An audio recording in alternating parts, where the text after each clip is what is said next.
everyone, so by public demand the recipe today is Hariyali Tikka. So in simple terms, a green chicken tikka, really tasty, really delicious. Let me show you how it's done.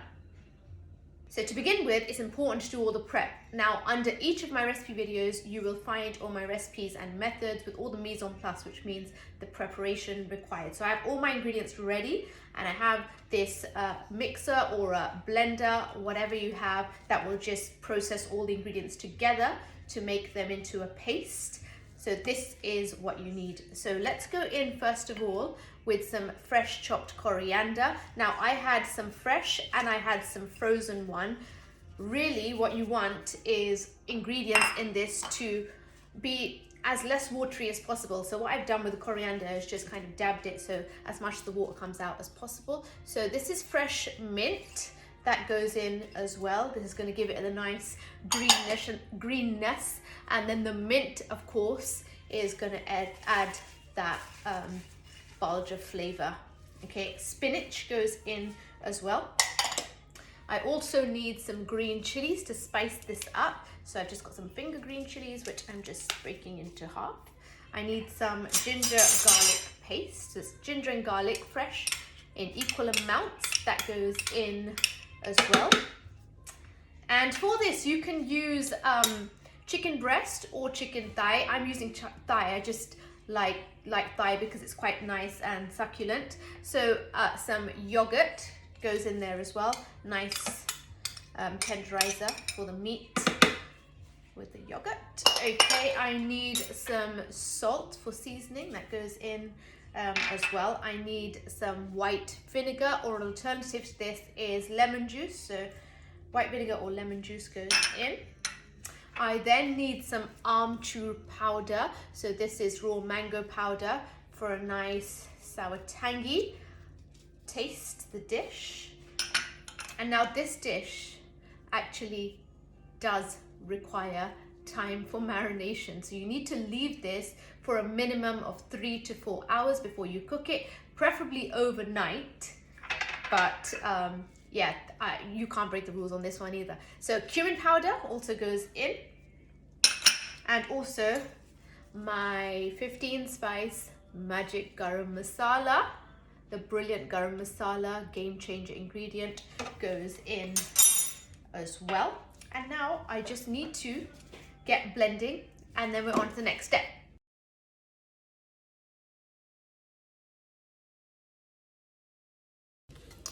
Right, I have a delicious Hariyali paste here with all my ingredients well combined. You may have to take the jug off just halfway and give it a mix like I did. And so get that all in here. Like I said, I'm using chicken thighs for this, but you can use chicken breast, that's absolutely fine.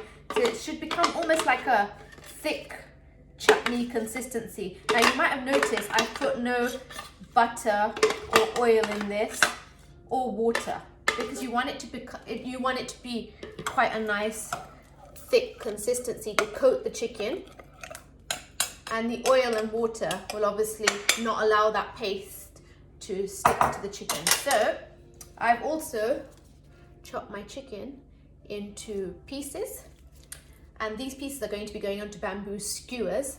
So I've kept them big enough,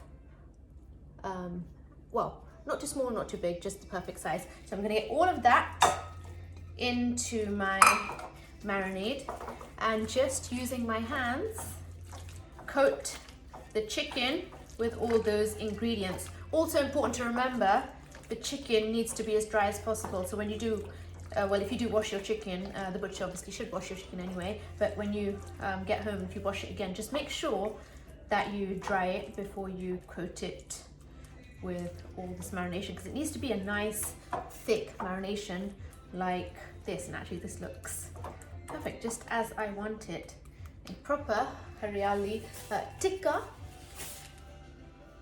So there you are, all marinated. So I'm going to leave this to marinate in the refrigerator for about 3 to 4 hours. If you want, you can leave this overnight as well, so that you get the full flavor. That's absolutely fine. And in the meanwhile, what I will also do is soak some bamboo skewers, and then when I'm ready, we'll get cooking again.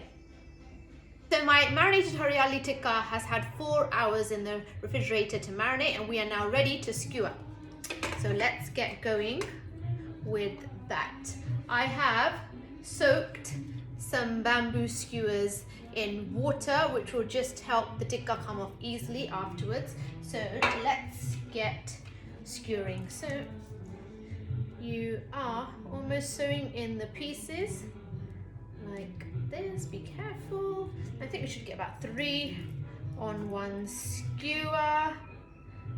Nice medium-sized pieces. Just leave a little gap between.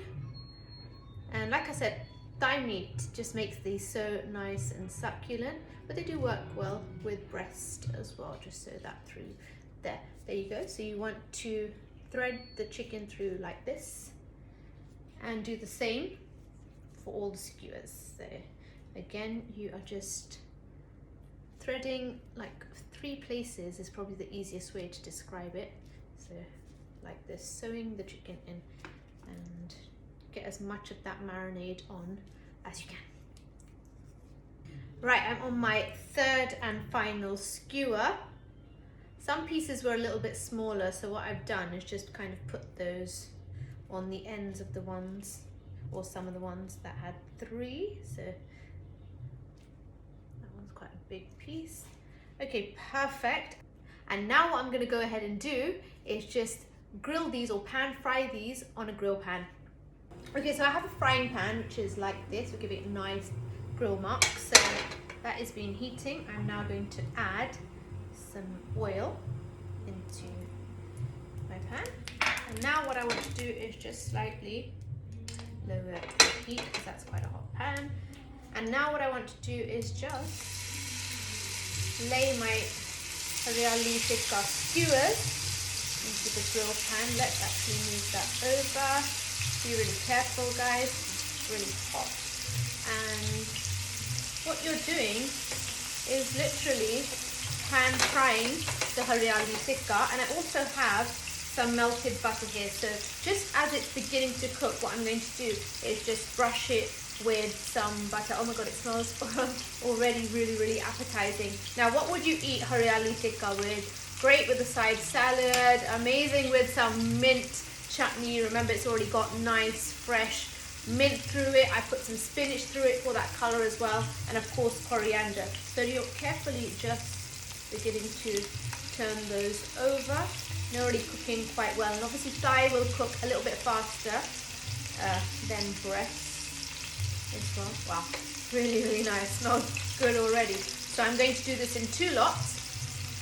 Once I have done 1 lot, I'll do the 2nd lot, and then I will just finish them in the oven. So give this about 2 minutes. Right, so it's had 2 minutes on that side. Let's just turn them over. A nice color on that. Guys, be really careful when you're doing this. Really nice color starting to develop. Perfect. Woo. Alrighty, now I can get some butter brushed over this side. And then give that side 2 minutes or so as well. And then don't forget, you want to do the sides for a few seconds also. So another 2 minutes there. Okay, right, turning over again, and a nice lovely color actually on that side. And now ready for butter on this side as well. So you're just brushing this side with a little bit of butter so it becomes nice, or nicer and creamier. Perfect. Just going to get some butter on the sides as well, and then get the sides cooking as well. So just turning on the sides a little bit. Be careful.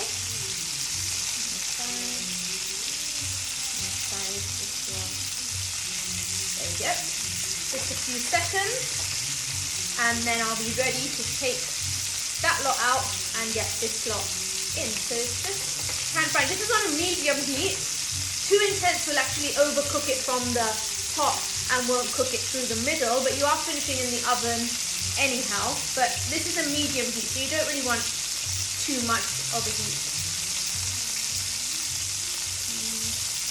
Oh, look at that color. That is so nice. In fact, I am going to just switch off the heat for now and there and get these ones out. So be really careful and just get them out and lay them flat in your oven tray. Get the next lot done, and we can put those in the oven. So I'll go ahead and do the next lot. So my second lot is done as well. I'm going to switch the heat off, and I just want to show you the color that we have got here.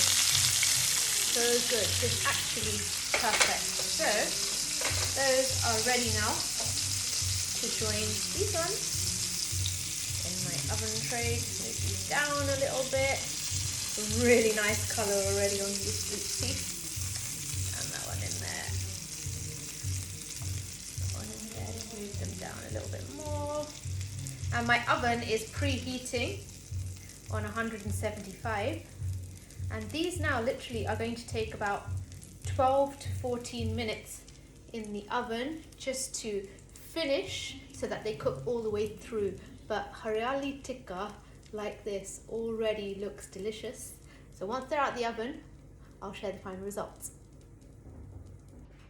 Hey, my Hariyali Tikka is out of the oven and it looks so appetizing. In fact, lips smacking good. Honestly, this is a North Indian delight and is best served with a nice fresh mint chutney. So Hariyali Tikka is traditionally marinated in green herbs and spices, just like I've showed you, just like this one. So I pan fried and then finished in the oven. So I pan fried, kind of grilled it and then finished in the oven, just like it's supposed to be. And these have come out absolutely delicious. So I hope you've enjoyed that recipe. Thank you for following me. Thank you for all the comments. I hope you enjoy making this beautiful Hariyali chicken tikka on skewers. I'll see you next time. In the meanwhile, stay safe and stay happy. Bye for now.